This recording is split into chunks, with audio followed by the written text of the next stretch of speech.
welcome everybody to the latest installment of our Gambling and Technology webinars from the Technology Addiction team within the Brain and Mind Centre at the University of Sydney.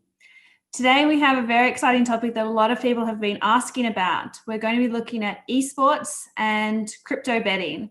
We have a lot to get through. Certainly we could fill the hour and then some. Please remember to put your chat and questions in the chat boxes, and we will feed that through to the moderator. I'm very pleased to hand over to the co-host of this webinar series, Dr. Khalil Philander, so he can introduce our guest moderator for today. Well, thank you very much, Sally, and welcome everybody again to now the fourth weekly seminar. And this time we're very lucky that Sally and I both get to take a break from our moderation duties, which we very much appreciate. But stepping in this time will be the Director of Research at the International Gaming Institute at UNLV, Brett Abarbanel. Brett is one of the world's foremost experts in many different things, but in particular on the topic today. And she's actually assembled a very interesting group of speakers whom I think we'll have a really interesting talk. So without further delay, what I'll do is I'll just hand over the conversation to Brett to take us through this seminar. Thank you, Khalil. Thank you, Sally. And thank you for hosting this series. It's been wonderful to watch the past few weeks, and I'm excited to be here today hosting this webinar. And welcome everyone who's tuning in. Hello from very sunny Las Vegas, where I'm very excited to say that the end of May has put us over 41 degrees, and it will continue to rise through the rest of the week. It's lovely to see all of your names, even if we can't see your faces. This afternoon, evening, late evening, and morning, we will be discussing a subject that really nicely follows last week's discussion on the convergence of gambling and gaming. Today, we'll look into some of the niche examples of that phenomenon, things like esports betting, crypto gambling, and a few other variants that have popped up in recent years. The subject is particularly timely today. While about 85% of total esports volume comes from some of these more classic, if you will, esports games like League of Legends or Counter-Strike Global Offensive, which is more frequently referred to as CSGO, and Defense of the Ancients 2, also more commonly referred to as Dota 2. During the current pandemic, esports and its associated betting have grown exponentially as consumer entertainment has filled the gap left by this massive sport shutdown all over the world. NASCAR, for example, launched the eNASCAR iRacing Pro Invitation Series, a series that somehow managed to get every single kind of technology buzz phrase into its title soon after the motorsport itself was postponed in March of 2020. And this features their professional live drivers on a simulated track, and it's streamed again live around the world. F1 has a similar setup with their sim racing series. And this also ties into the betting component too. Pinnacle, the world's largest online sportsbook, reports that esports is actually their fourth most popular betting option in terms of volume. And they project that it'll actually surpass all other sports other than football. And by football, I mean football, not what we would refer to it here in the United States, within a few years. And even without this unexpected disruption, the esports arena was already experiencing exponential growth. The market has surpassed a size of $1 billion in 2019. If you'd gone back about 4 or 5 years, the estimates would have said that it would pass $1 billion in like 2025, but the growth was simply that rapid. And it, of course, continues to grow. There are talks of esports being included in the official Olympics Games program, and they've already appeared as demonstration events in the Asia Games. And with the pandemic, they're now offered as this very serious alternative to sport, not just for spectatorship purposes, but in these betting markets as well.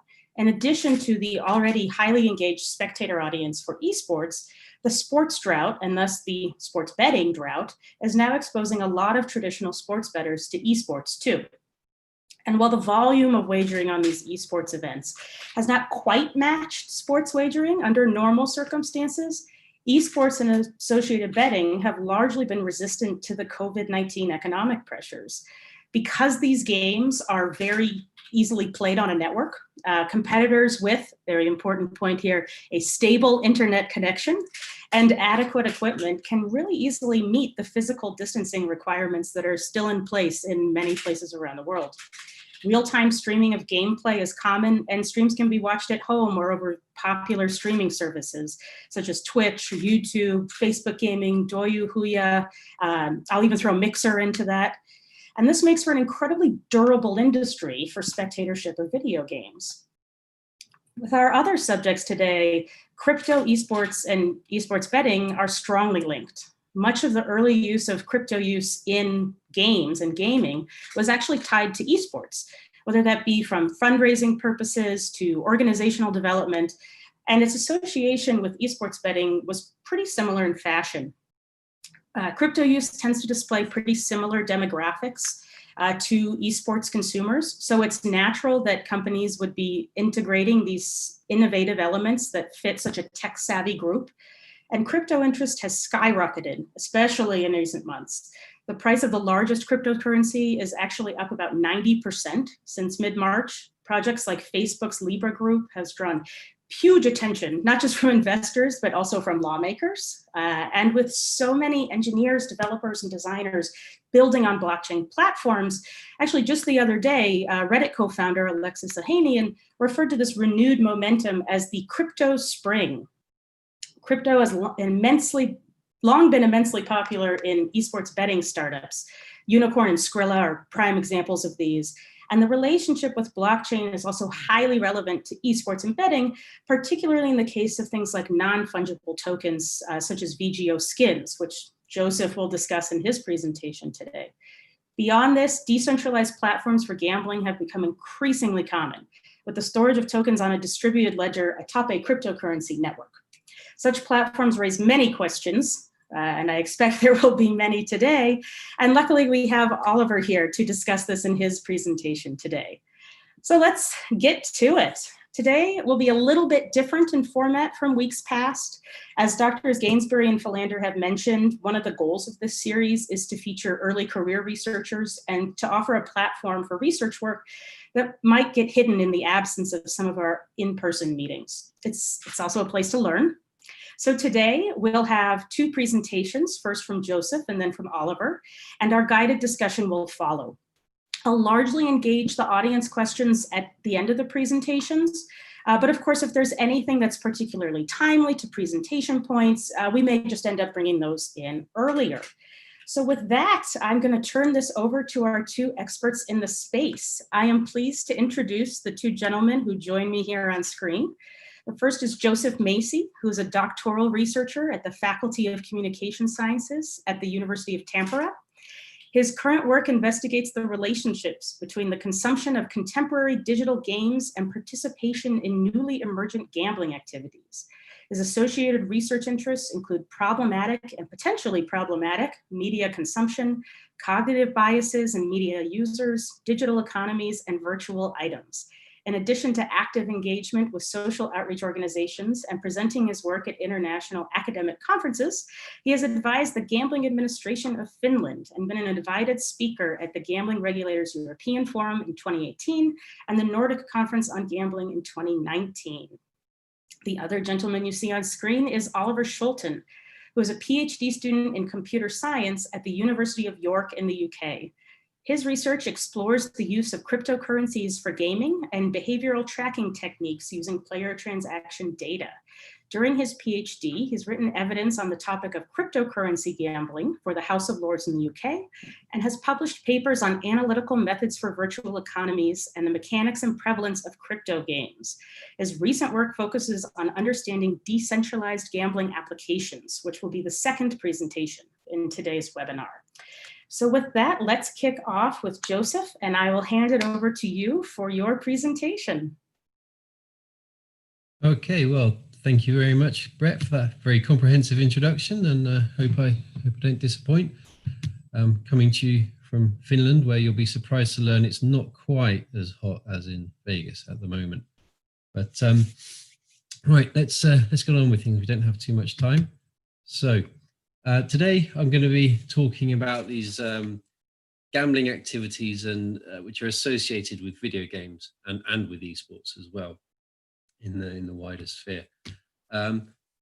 Convergence was the subject of last week's talk, and it's a term which is going to be familiar to very many people here. But media convergence doesn't just simply mean taking content from one format and translating it into another. It also involves a whole range of new relationships and interactions which are created as a result of this new media product.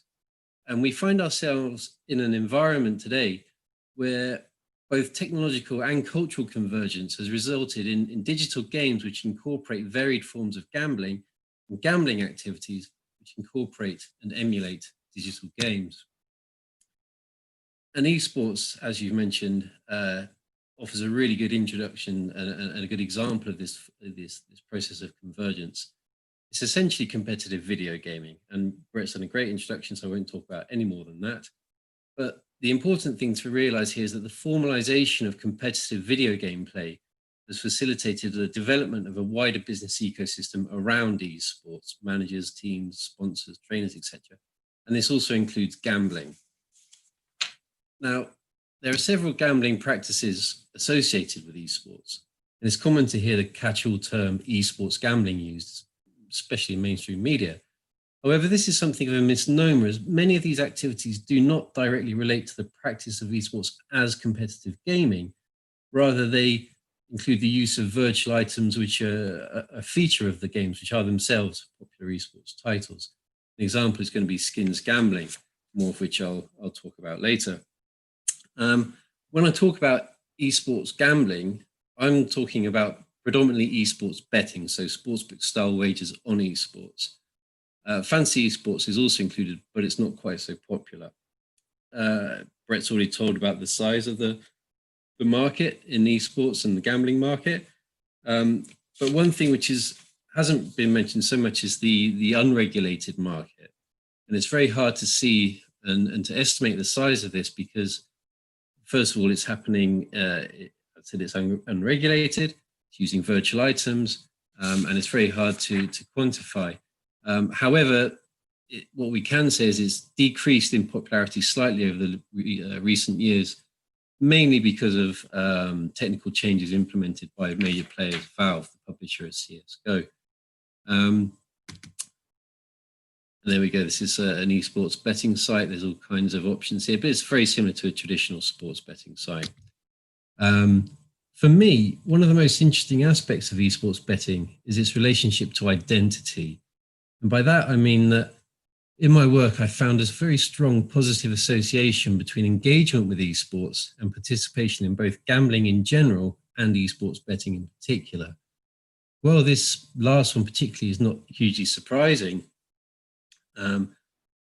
What is interesting is when you compare the gambling habits of engaged esports spectators with the gambling habits of engaged video game players, there is a distinction which can be observed both in the level of gambling activity and in the potential for developing problematic gambling behaviors.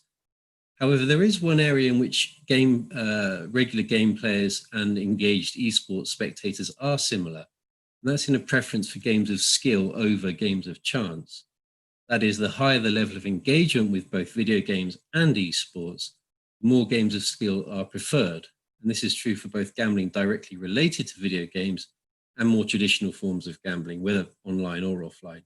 They tend to favor betting and games like poker and stuff like that. Indeed, I mean, one of the main issues about gambling related to video games is concepts of luck and skill. They seem to be very important when it comes to understanding the gambling which happens related to video games and to esports. In one of the works I've done, I use the gambling related cognition scale to attempt to explore the sorts of cognitive frameworks which are endorsed by video game players who gamble. And we had some very surprising results, some which were at odds with the more traditional sports gamblers. So where in traditional sports, endorsing these cognitions is associated with higher gambling activity and potential for developing problematic gambling behavior, there were actually quite a mix of results with when it came to video game players who gamble. Indeed, there was one construct which showed a negative relationship to gambling activity. So in order to delve into this a bit more, I pulled all the items from the original GRCS, as well as a few extra which were obtained via literature review. And using 3 different data sets, I did an exploratory factor analysis and confirmatory factor analysis. And the findings are very interesting because it seems that regular video game players endorse cognitions which display a sense of active control, even over luck. So they don't see themselves as passive recipients of fortune. For them, luck is something to be managed and controlled, acquired even. This sense of agency was also present in other constructs. So one which was originally named predictive control included items such as intuition and instinct. And again, these ended up being removed from the final measure because they just were not endorsed at all by regular video game players. So, thinking about luck and skill, we can talk very briefly about loot boxes. And loot boxes occupy an interesting space when talking about video game related gambling. The fact is that they're in-game items, which may or may not constitute gambling in itself, depending on your position. And as such, they have a kind of internal relevance. They're obtained in games, they're opened in games, they have rewards which can be used in games. But they also have an external relevance because there's third-party case opening sites not connected to games which replicate loot box opening. There's video streams which are available online, Twitch and YouTube predominantly, where people open loot boxes and you see the reactions. In addition, they've also facilitated significant unregulated gambling market, which I mentioned briefly earlier. That's using skins, which are decorative items obtained from loot boxes. In fact, loot boxes have been so successful as a monetization technique. It's actually products like this, Streamloot, where streamers can create their own rewards and distribute them to their subscribers via loot boxes. I mean, I'm not really sure if this is even convergence anymore or some kind of like rhizome-like interaction and feeding on itself. But anyway, I digress. Back to loot boxes. So irrespective of whether or not loot box opening itself constitutes gambling, there is a direct connection between loot boxes and gambling. In one of our surveys, approximately 180 people reported opening loot boxes, and of those, more than 60% reported using the skins they obtained from loot boxes as wagers in other forms of gambling. And only 5% neither paid to open loot boxes nor participated in any other form of gambling. So the connections are quite strong. And skins is an example of CSGO skins. They're very similar to loot boxes in that there's a range of different types. Some can be transferred for real world currency, some cannot, some for in-game currency, etc. But again, they're so endemic now within the games scene and the games community that there's now a third-party service called SkinPay, which is like PayPal, but you use skins as your kind of your deposits. And again, as mentioned, the use of skins as third-party gambling has declined somewhat, but it's still out there. I mean, you can get skins lotteries, which are kind of jackpot-style lotteries. You get themed casino games, or like this, simulated coin flipping. There's crash betting. There's all kinds of things. I mean, they can even be used as wagers to bet on esports matches and even traditional sports, depending on the website. Now, I previously differentiated between internal and external game-related gambling. And external gambling can be summarized as basically a virtual translation of traditional gambling activities into new environments, but with games as the focus of the gambling. So, for example, betting on esports, fantasy sports, and the themed casino games and coin flips, which I've already mentioned. However, there's also the repurposing of common digital games for gambling activities. We see here a website called Skills. It's a player versus player betting You effectively wager on yourself, playing against challengers of games of your choosing, whether it's Dual Blitz or Solitaire, as we can see here. There's also examples of other traditional games like Minesweeper, tower games, etc., which have been repurposed for gambling. But what is the internal gambling that we see in video games? This is very often simulated gambling. So it might be contextual, game-related, such as mini games or achievements in standalone games. So we see here a screenshot from Red Dead Redemption 2, where, as you can see, it's cowboys playing poker. But simulated gambling doesn't have to be context-based and relevant to the game. Grand Theft Auto 5, a game many people might be familiar with, recently updated the Diamond Casino and Resort. And this is very similar to the social casino games, which we talked about last week, in the fact that you use real world currency to buy in-game money, which you then bet. However, you cannot cash out back into real world money. And in the few weeks following the release of this update, the profitability of the game increased by approximately 25%. So we're talking serious money, really. It's also worth noting that gambling within game environments is not recent. It's not new. However, it's not always been a conscious decision by game developers. And here, one of my favorite examples is this RuneScape, where players use the chat window to wager in-game money on what color flower will grow when you plant a seed.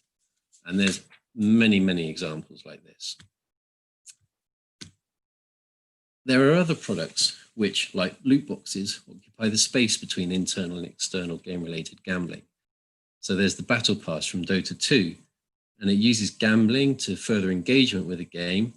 These sorts of gambling include mini games, like you can see here, like roulette type stuff, but they also include challenges which affect the gameplay and also utilize the player's knowledge of the wider Dota 2 community and the Dota 2 esports scene. There's other products such as social casino games and skill-based gambling machines which are being developed. And to my mind, this is more of an example of the convergence working in the opposite direction. So they're coming from the gambling space into gaming rather than gaming into gambling, which we've been talked about previously. Obviously, social casino games are much more successful at the moment than these skill-based gambling games. We'll see what the future holds. Now, the development of products which highlight or exploit the convergence between gaming and gambling isn't just limited to game developers or the gambling industry. In fact, the majority of innovation within the space has come from within the gaming community itself. As a result of the technical changes implemented by Valve, which I briefly mentioned earlier, traffic on skins trading sites dropped off, and the one workaround was from a site called OP Skins, who were eventually banned. And as a final kind of reaction to that, they developed the VGO skins, which Brett mentioned in her introduction, using crypto technology and independent of any individual game. In the press release that accompanied this, the development, the company actually said that they were created to fulfill the needs of the skins trading community and everything that entailed, which includes gambling. Again, it's hard to assess the degree to which they are used for gambling, but a quick search online shows you that the sites are very prevalent. The same company is also responsible for Virals. These are essentially real-world loot boxes which use crypto as a means for verifying ownership of the contents. And both VGO skins and the Virals are traded via Wax, a decentralized trading platform, which I'll have to leave you to listen to Oliver to learn more about that. So just in summary, the video games and esports gambling activities are hugely diverse, and they're very often rooted in the community itself. The importance of virtual items in the esports gambling ecosystem cannot be overstated. They're fundamental. And as engagement with both video games and esports grows, so too does a preference for games of skill. And again, as mentioned, because there's a huge amount of innovation in the area, unsurprisingly, it far outpaces the current legal and regulatory frameworks. So there's a lot to keep your eyes on. Thank you very much. That's me. Thank you so much, Joseph. That was incredibly interesting. As usual, I love listening to your presentations. We do have a question from the audience, and I've asked for a little clarification. So Alan, I will get to your question in a moment here. But I'm going to start with something that you mentioned during your presentation. You talked a bit about skill and some of the cognitions that are associated with gameplay and spectatorship and betting. And this came up last week as well. What's skill and what's not? Where does this sort of manifest throughout this complex weave of different gambling and gaming elements? There was a debate last week about what should be considered legalized gambling, even if it isn't currently legalized gambling. And I was wondering if you're willing to share an opinion, because I think at this point, a lot of it is speculation, about where a line is drawn, or if it even can be drawn with so much complexity on the issue. Sure. Well, I mean, I presume you're talking about the debate about whether loot boxes are gambling more than anything else. Although I suppose it obviously extends to social casino games as well, where you have kind of in-game currency, which can't be cashed out. So where is the gain? For me, I think gambling is the risk when you risk something of value. And so if you have a stake which is valuable to you and there's a chance of not getting it back or not losing it, of losing it, then that is gambling. Where you get into the line of social casino games where you can't cash out, there is definitely much more problematic than, for me, loot boxes. Because even though you get something from a loot box, you get a skin, very often they're worth tens of cents. So the argument that you get something for your money, I don't think it really holds true there. But you're right to highlight the fact that with social casino games, it is much more problematic, especially when you come to legal definitions. So I often think that maybe the best way of thinking about these things is not necessarily in terms of whether it is or is not gambling, but in the kind of consumer protection aspect and exploitation. And there's certainly an argument for the way that these games, these social casino games particularly, are presented, and the kinds of bells and whistles which accompany them, which kind of set off the psychological reward mechanisms and triggers to exploit things. But yeah, it's a very you've actually inspired another question that I have in here. So sorry, Alan, you're going to have to wait just a moment more. So last week, Dr. Gainsbury mentioned some of the terminology and discussions that are common in the gaming industry. And by gaming, I mean video games. But she didn't really delve into those. She sort of left them sort of floating out there. Now, I know that many of these terms are very common in esports, and you've mentioned, and games as well. And you've mentioned a few of these just when you were describing in a very diplomatic way. I commend you, your opinion on different legal matters pertaining to the definition of gambling. So one of the things that I think is so valuable for our audience would be to really understand the common mindset of these different groups, which is really important when you need to do things like communicate between groups outside your perspective. So things like immersion and some of these subjects, I'm trying to leave this to you rather than name them myself. Can you go through a handful of these terms, maybe just 2 or 3 to make sure we have time for everything here, that may be part of these discussions where hearing these terms won't necessarily set off the same alarm bells, if you will, on the consumer protection front as perhaps we might see in the games or esports industry? Sure. Well, I think, as with anything, it is very particular to the groups and communities which are using it. And in order to, as I said, the role of community and identity is very important in these practices. I'm not sure I'm going to answer your question properly. What I'm going to say is what I think is very interesting is when you look at games, particularly, very often these little pop-up windows that appear, they say, "This is the most addictive game ever. You can't help but be addicted by this game." And these are just little flash games and browser games and stuff. but it's probably one of the very few environments in which addiction is portrayed and advertised as a positive quality. So I think in order to fully be aware and understand the different languages and the way that they're used, I mean, the only real way is to actually get into these discussion forums and start playing the games yourself. We can have a discussion about all kinds of different meanings of subtleties of different words. But again, at the end of the day, unless you're actually in the scene and understand it, you have something explained to you, but you don't really. It's like when you go to watch an esports game, you think, why would 20,000 people gather in a room to watch, or a stadium to watch someone play games? When you go there and you experience it, you go, okay, now I get it. Yeah. Well, thank you. And then this will be our last question for you. I want to make sure we have plenty of time for Oliver as well. I'm sort of going to blend some of these questions together because Alan and Julie have asked somewhat sort of combined question here. Alan had asked, is there a significant demographic distinction between video game players, esports spectators, and esports bettors?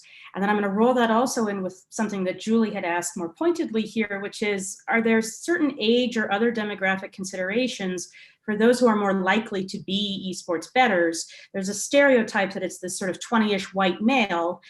Is that actually reflective of what you found in your research? Sure. Well, on the issue of ethnicity, coming from a European tradition, we're not quite so focused on ethnicity in our research as maybe on the American side of things. So in my surveys, in the demographics that I collected, I didn't collect ethnicity. But I will say that, okay, if we break these down one by one and we go through the demographic distinctions between video game players, esports spectators, and bettors, the consumption of video games is everybody has probably seen the materials and market research and stuff. You're saying it's everywhere now. Everybody plays games, and it's maybe not quite true that everybody plays games, but it's certainly far more widespread and kind of acceptable as a way of spending your time. So the range is from 2-year-olds or whatever tapping away on their parents' iPads up to 70, 80-year-olds. But the majority, I would say, would probably be, tailing off in middle age. It's very hard to get proper information about this because obviously a lot of it comes from market research companies and they have their own agenda. And that's also the same for esports spectators. But I would say that esports spectators and esports consumers are generally younger on average than the average video game player, and maybe slightly more skewed to the male than average video game play. And I think those are very much reflected in the esports betting demographics as well. Most of the work we've found, most of the research we've done, is very heavily dominated by young males, mid-20s or lower. I'm really conscious that Ollie's not going to have enough time, but in one of the pieces of research we did, we went to a live venue in Finland, and the amount of, 14-year-olds and 15-year-olds were the highest gamblers and the highest consumers, openers of loot boxes and stuff like that, in excess of anyone else. And that's actually, fairly concerning when you think about the propensity for these kinds of gambling-like behaviors to be indoctrinated in a young age. Mm-hmm. So, I'd say esports gamblers, as far as I'm aware, are younger and more dominated by males than esports spectators, who are younger and more dominated by males than general video game players. All right, great. Well, Joe, thanks so much. And I'm sorry we're not going to get to all of these questions. I do want to make sure that we get plenty of screen time for Oliver here. So Oliver, without further ado, I will turn it over to you to talk about decentralized gambling platforms. Awesome, thank you. Hi, thank you for the introduction, and thank you for inviting me to speak in this webinar series. So with the current, pandemic situation happening, it's really cool to have this kind of platform. So thank you. So it's currently midnight here in the UK. I just wanted to spend a few minutes talking about just one way in which, but what I believe is the most important way for us as researchers, in which cryptocurrencies can be used for gambling. So if the title of the topic doesn't make much sense right now, that's absolutely fine. Hopefully by the end of my talk, you'll see why this technology is so powerful and important for us as researchers, and why I think it needs to be on the radar of regulators and legislators over the next few years. Before we get into it, this isn't going to be a super technical talk, and I've got links at the end for anyone who wants to explore this in more detail. So what's the deal? So cryptocurrencies, for anyone who doesn't know, are a type of digital money stored on a global network of computers. So different cryptocurrencies exist, which each work in slightly different ways, but each use a global network of computers to store and verify transaction data. That's the kind of core idea. So some examples of popular cryptocurrencies you might have heard of, Bitcoin, Ethereum, and Ripple, but there are loads more out there, and they just vary in terms of the technicalities among them and that kind of thing. So the interesting part for us is that these networks can be used to store computer code, which runs whenever anyone sends funds to it. So this is a bit of a weird concept, but if you imagine logging on to your online banking and sending some money to an account. So if the account that you send money to was actually a computer program, it could do something automatically with your money, like send it somewhere else or hold on to it until something else happened. In this case, you'd have to trust that the computer program account at the bank is doing what you think it's doing, and that the bank, and ultimately the bank, has control over whether or not you can even send the money in the first place. In other words, this computer account is opaque and centralized because it's under the single authority of the bank, and you can't see its code.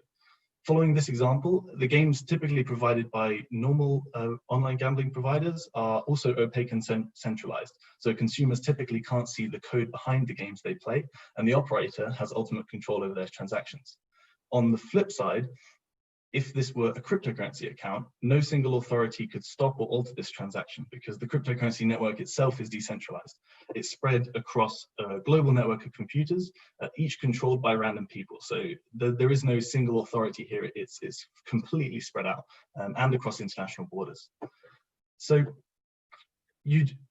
on the flip side, sorry, if it were a cryptocurrency account, no single authority could stop or alter the transaction because it's centralized, and you'd also be able to see the code because in order to transact on a cryptocurrency network with an account holding some computer code, that code also needs to be stored on the network. So, okay, so apps which use this code, apps which use code stored on cryptocurrency networks are called dApps. Or decentralized applications. So it's the app bit of application, and decentralized is the D, so just dApps. The important part here is that some decentralized applications now exist which provide users with a way to gamble, like dice rolls, coin flips, and I've seen more recently some more advanced games like poker, using code stored on cryptocurrency networks. So these apps are, and this is kind of the key point of using cryptocurrencies and gambling in this way, is that these apps are kind of a fundamentally different way of providing gambling services, because we're not talking about a website and a single operator. We're talking about a distributed global thing which can offer this kind of service, if you want to frame it like that, but is very difficult to interrupt because it's so spread out. So in real terms, these websites let users, these are just websites, so these dApps have a website part and a computer code kind of called a contract part, and these two interact. So to the user, this looks like a normal online gambling thing, maybe with some slight technical differences, but it's generally we're talking about a website. I just want to quickly mention, I'm not sure if anyone from the UK Gambling Commission or any other regulator, but it's worth mentioning that these apps pose a significant challenge to enforcement agencies because they enjoy the same censorship resistant properties as cryptocurrencies. I won't get into the weeds on that. That's a whole other discussion of kind of enforcement there. But it's really important to note. On a related topic, one difference with these applications I've seen personally is that they don't typically implement any consumer protection measures. So no age checks, no deposit limits, no self-exclusion mechanisms, which is a huge problem in the context of their resistance to the disruption techniques currently used by regulators. So you could target the website, for example, but you can't really target the contract, the part that's stored, the computer code that's stored on the cryptocurrency network, without disrupting the entire network. And that's the whole point of these networks, is that they are censorship resistant. The saving grace here is that right now they're relatively small in terms of the number of users compared to more mainstream gambling sites. But the technological cat is out of the bag, so to speak. So that kind of means that these decentralized gambling applications will adapt and improve, but their censorship resistance will remain. And that's kind of something that I expect to see personally over the next few years, and something that's very worrying for the reasons I just mentioned. So a final an anecdotal comment on this is that the current apps aren't that psychologically sophisticated. So as Brett said at the start, I'm not a psychologist, I'm a computer scientist, so I can only kind of talk about this in a very general hand-wavy way. But they don't typically employ the types of marketing promotions and other mechanisms that are used in regular online casinos yet. And that's the worry. This is a developing technology, but it has this censorship resistant property, which makes it potentially quite dangerous in the wrong hands. So I just realized I missed a few clicks. The most important thing now for researchers, and this is kind of my focus now as part of my thesis and my research, is that these apps are completely transparent, which has a number of benefits. So because decentralized gambling applications accept cryptocurrency as stake, and because cryptocurrency transactions are public, or public cryptocurrency transactions are public, I should say, all the transactions, so we're talking about the bets and the payouts, both to and from these applications, are publicly available, which in gambling research is a huge deal. Because this means that although these apps are going to be a big problem for regulators, they're a fountain of data for us, offering for maybe the first time large real-time in vivo transaction data sets at the individual transaction level. This is almost unheard of in behavior tracking research, which is something I've been catching up on. But it lets us explore questions about how people gamble that previously could only be answered from inside a casino data center, because we're talking about the individual bet level data.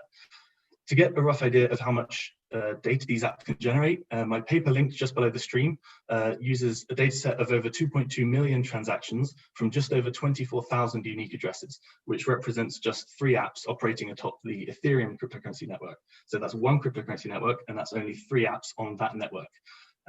They've been in operation, I think, just under 500 days, around that kind of time frame. So I'm just going to rush through this because good leave time. So individual bet data like this enables some really important things, both for gambling research generally and for behavior tracking research in particular. So primarily, we can use this bet level data to write analytical tools. So this may seem obvious, and to some extent we could do this before, but now we can write and deploy analytical tools with no publishing restrictions, no shady kind of closed door NDAs or data set hiding, anything like that, or any other things, which I think is great news to the field. Secondly, we can get really detailed information on user spending, which is something which across other domains in gambling is something that's very important to think about and to be able to analyze. In cryptocurrency data, because it's all public, we have that straight away, albeit hidden behind this kind of technical layer of like, how do I even access the blockchain? You know, like, where do you even start? And if you're interested in that, I've got links at the end, so we're happy to chat about that. So thirdly, and perhaps the most important thing for leveraging this new technology and data access into other areas, is that we as researchers can now give real examples of how to rigorously and transparently analyze transaction level data. So for me personally, given this new kind of data kind of gold mine, I'm more interested in developing the right shovels. That's kind of my thesis, as opposed to actually finding the gold. But there's a lot of gold to be found here, no doubt, with things like loss chasing and exploring things like that, because you have this transaction level data.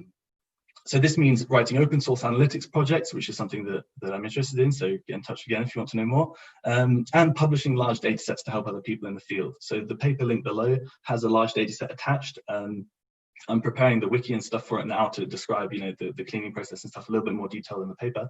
But that will all become public as soon as it's published, as soon as it's kind of gone through the peer review process, which fingers crossed it will go through. So all of this gives non-crypto gambling providers a clearer picture of exactly how we as academics can help in a kind of unbiased and transparent way, which I think is only a good thing, and why open data practices can help us all better understand exactly what's going on in terms of player behaviors, spending, and other areas of research, because this kind of transaction level data is something that we historically haven't had much of, aside from a huge poker data set, which is pretty cool, but that's another separate thing. So to conclude, I've got some links here, so I'll make the presentation slides public on my Twitter. So if you head over to Twitter, my handle is @OJ and there's a C in the middle, so it's a Dutch surname, so it's the SCH. But these are just some useful resources if you're interested and want to know more. I wrote a piece, as Brett said in the intro, for the House of Lords, so that was describing how these applications work.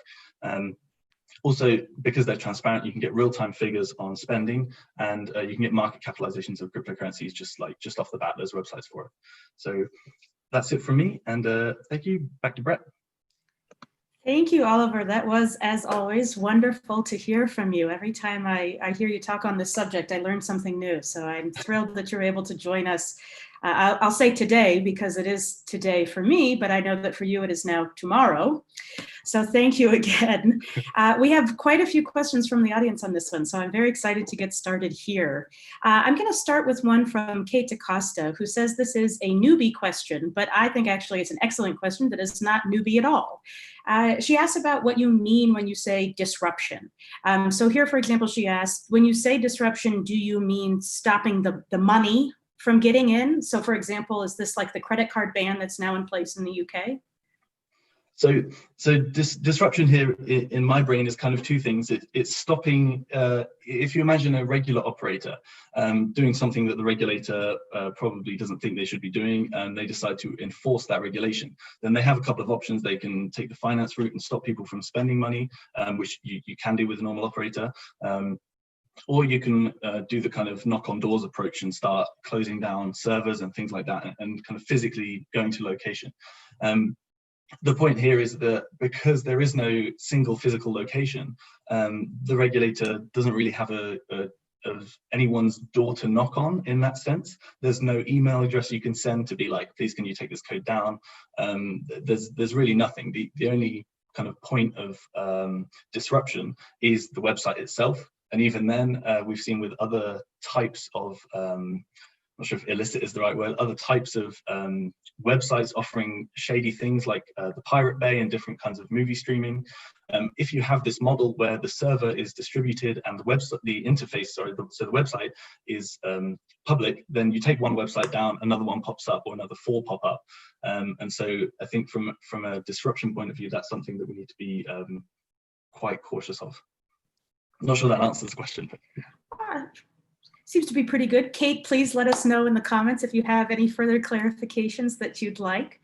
Our next question comes from our financial transactions expert in the audience, Tom Swanton. And Tom has asked, do these sites, and Tom, I assume here you mean the dApps, do they essentially allow peer-to-peer gambling and then the website owner takes a transaction processing fee, or is it done in a different way? So it can be done in multiple ways. So when I was first kind of encountering these sites, it was super simple. So we're talking like dice rolls and coin flips. It's kind of the digital equivalent of a very early slot machine. But as developers have started to understand the technology a little bit more, this kind of peer-to-peer game setup like poker can actually now be facilitated using a cryptocurrency network, when before, for whatever reason, the technology wasn't quite there. But yeah, I've seen it happen now. Just off the top of my head, I think there's a site called BlueBet, which is kind of mostly poker, based on the EOS cryptocurrency network, which is predominantly Chinese, I believe, as in a lot of the nodes are hosted in China. So yeah, the peer-to-peer now is definitely possible, but like all new technologies, we're seeing new things pop up kind of on a weekly basis of like, now we can do poker, now we can do blackjack, now we can do all kinds of game lobbies and things like that. All right, wonderful. And our next question actually comes from our co-host, Khalil Philander, who has this very extensive background in economic impact. And often he looks at this from a policy perspective. And he's asked if you anticipate that these dApps will eventually offer a lower cost or more secure product than anything that might be available from a private or regulated operator. I know you've mentioned that these things are still developing now, but do you see a time when that might happen? I think it's inevitable, actually. It's quite kind of a bold stance. I might look back on the recording of this webinar and be like, what was I thinking? But right now, I think it's kind of inevitable because of the competition that drives popularity in these applications. So, for example, if I open source, if I was running one of these applications, I want to open source my code, trying to attract users like that, and say I'm taking a 1% edge, then I mean, sure, that's good and that's low, but a competitor, because it's open source, they can literally just copy paste the code, shave the edge down to 0.5% maybe, and just keep doing that and go again. And so I think it's kind of potentially, this might be a bit of a bold claim, maybe we'll see a decentralized application, kind of a decentralized casino with a completely different revenue model from a traditional casino, something like a kind of ad-driven revenue for a completely edgeless casino is something that I think is entirely possible. Whether or not it will happen, I'm not sure. It has a bunch of different repercussions for like what it means for players, because if they're not losing this kind of consistent portion, then it changes the maths of some of the games quite a bit. But yeah, so I think these apps will eventually offer lower cost and a more secure product than anything available from a private or regulated operator, just because you're building something in a glass house. It has to be perfect and there are people competing. So eventually, it's just going to shave down and there's going to be edgeless casinos, I think. All right, wonderful. Well, thank you. And this is recorded. So of course, if you end up being wrong, we can always come back and check and then give you a hard time about it. Wonderful. There's one more question I'm going to get to, because I think that it's probably a pretty brief answer from you before I do sort of a general question and then turn it back over to Khalil to close out, as we are almost finished with our hour here. This question is from my colleague, Alan Feldman, who asks, is there a normalized manner in which to convert cryptocurrency back into negotiable funds? And I think, Alan, I'm going to assume you mean sort of like fiat currency, for example. Are there apps that manage these transactions too? I'm not 100% sure what he means by manage these transactions, but one of the things that I dropped off the discussion of disruption is that it is this route from fiat funds to cryptocurrency funds. So at the moment in the US, I think Coinbase is probably the lead operator. So if you want to buy or sell cryptocurrency, it pretty much has to be through them. The caveat here is that because these networks are global, it's a bit like the kind of a bit like the coronavirus pandemic, in that you have all of these countries, people go between them. So if one of them is doing something which kind of potentially damages the other, in the cryptocurrency case, if one country is, for example, not regulating the transfer of their fiat funds into any cryptocurrency, then that's a weak spot for the entire planet. It's kind of like, I don't get too much into the regulations here, but it's kind of like different gambling havens with some more lax rules. It's that kind of situation. So hopefully that answers a little bit. Okay, wonderful. Well, that about wraps it up. So I just want to turn it over to you, Oliver, and to you, Joseph. Is there anything else that you want to add that perhaps we didn't get to before I turn it back to Khalil? Well, you know me, Brett. I mean, I spoke over time already. I could probably speak for about 3 hours about just what I ran through in 10, 15 minutes there. So, I mean, there's a wealth of stuff to talk about, but I really think this move into cryptocurrency that Ollie was talking about, this move towards ad-based revenue is entirely possible, because who would have foreseen social casino games a few years ago? Who would have foreseen the attraction in that kind of stuff? So I think the potential for having edgeless casinos is very attractive for consumers, but also for operators as well, if the setup costs and setup investment is not so demanding. All right, great. And Oliver, are you?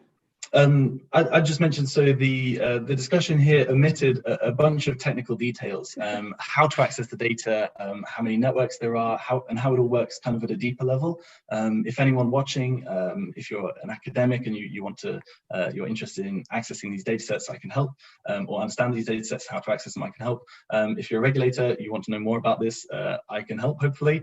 So yeah, the best way to contact me is through my Twitter. Great, thank you. All right, wonderful. Thank you both so much. I know that this is exceptionally late for you both. Joe, I believe you're at about 2:30 in the morning now, and Ollie, I believe you're at about 12:30 in the morning. So thank you very much for staying up late. We do very much appreciate it. It's wonderful to be able to feature your work on this series. Thank you again to our audience for sticking through this hour, and thank you to our co-hosts, Khalil Philander and Sally Gainsbury. And with that, I will turn it back over to Khalil to give you more information on next week. Well, thank you very much, Brett, for that wonderful moderation that you gave. I think we're very lucky to have an expert who led that discussion expertly. So that was wonderful. Thanks so much, Brett. And thank you, Oliver and Joe. I learned a lot during this session. And I think this session, and I think Sally will agree, is like the exact reason why we wanted to start this series, which is to hear from really, really smart young scholars doing great work. So that was absolutely wonderful. As Oliver mentioned, there's lots of different ways that if you want to hear more about these topics that you can get in touch with them. One of the ways, besides through Twitter, you can actually, if you want to do some further reading before you reach out, you can go into the YouTube description and you'll see there's about 6 papers in there that have further readings that were provided by Oliver and Joseph, as well as also contact information for Oliver, Joseph, and Brett. So with that, thank you all again for joining us, and I will pass it over to Sally to tell us about next week. Yes, I totally echo all of those comments. It's an absolute pleasure to be able to feature all 3 of you. As Brett, I think you still might squeak in as an early career researcher, although few would conceptualize you as such. But thank you, Joseph and Oliver, for sharing your incredibly interesting insights, and the explosion of chat on the YouTube will certainly testament to how much interest there is on this topic. So next week, we will move on. We are talking about another really interesting topic. The webinar is titled Ethics in AI, Freedom and Privacy versus Duty of Care. And we're presenting, one of the presenters is Dr. Sasha Callahan from the University of Sydney. She is a legal scholar and a neuroethicist, and one of the executive members of the technology addiction team, which brings this series. Her insights are extremely interesting in terms of the ethics of doing data tracking. So we are pleased to also be able to present Simo Jaksevic. Totally butchered that, and I'll practice for next week. But the CEO of BetBuddy, who's now working with Playtech, and he's really been a pioneer in using behavioral tracking and artificial intelligence to monitor gambling with the intention of looking at consumer protection. It's going to be a really interesting topic about these concepts of privacy, freedom, tracking, and duty of care versus consumer protection. So please do tune in the same time next week for that fascinating conversation. I'd like to thank the Brain and Mind Centre for hosting this webinar, for everyone for tuning in live, and for those that catch it after the event. Please do send through your questions. If you have suggestions for topics, if you know brilliant early career researchers who deserve to be featured, and we know that there are so many people out there, we're going through our list, but please send us directly your suggestions for excellent topics and excellent speakers, and we'll be sure to continue this as long as there's interest. Thank you again.